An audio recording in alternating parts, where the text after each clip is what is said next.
இந்த நாள் இனிய நாளாய் அமையட்டும். 22/5/2026 மே மாதத்திலே வெள்ளிக்கிழமையிலே ஸ்ரீ பராபவ வருடத்திலே வைகாசி மாதத்திலே 8ஆம் நாள், உத்தராயண புண்ணிய காலத்திலே வசந்த ருது என்கிற இளவேனில் காலத்திலே ரிஷப மாதத்திலே சுக்லபக்ஷத்திலே இருக்கிறோம். முருகப்பெருமானுக்கு இன்னைக்கு ரொம்ப விசேஷமான நாள்.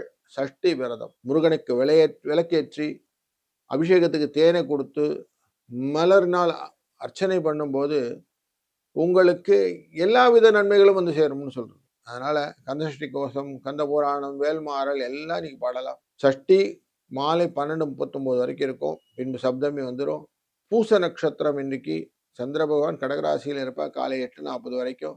பின்பு ஆயுள் நட்சத்திரத்துக்கு போயிடுவார். காலையில நல்ல நேரம் 12:30 1:30 மணி வரைக்கும், சாயங்காலம் 6:30 7:30 மணி வரைக்கும், 10:12 ராகு காலம், 3:04 யமகண்டம், 7:09 குளிகை நேரம்.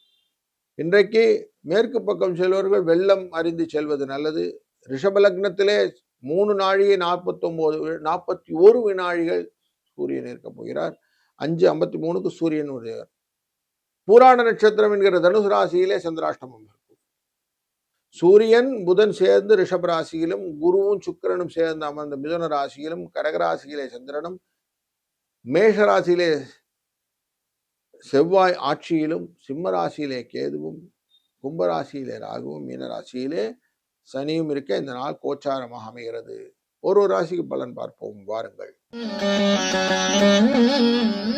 மேஷ ராசி நண்பர்களே, இன்றைக்கு 5ஆம் இடம் என்கிற அதிர்ஷ்ட ஸ்தானத்துக்குள்ளே சந்திரன் இருக்கனால குழந்தைகள் வழியிலே நல்ல இன்பமயமான சூழ்நிலைகள் எல்லாம் கொண்டு வரும். வெற்றிகளை கொண்டு வரும்.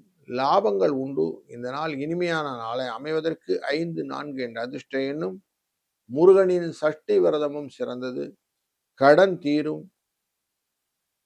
புதிய வீடு வாகனங்கள் வாங்குவதற்கான வாய்ப்புகளையும் ஏற்படுத்தி கொடுக்கக்கூடியது இந்த சஷ்டி விரதம். கும்பராசி நண்பர்களே, கொஞ்சம் பொறுமையா காரியங்களை செய்யுங்க. அவசரமா போய் பண்றதெல்லாம் வேண்டாம்.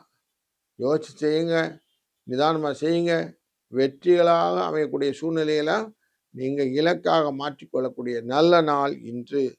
2, 3 என்ற அதிர்ஷ்ட எண்ணை பயன்படுத்துவதும், முருகனை வழிபடுவதும் சிறப்பு. வாழ்க வளத்துடன்.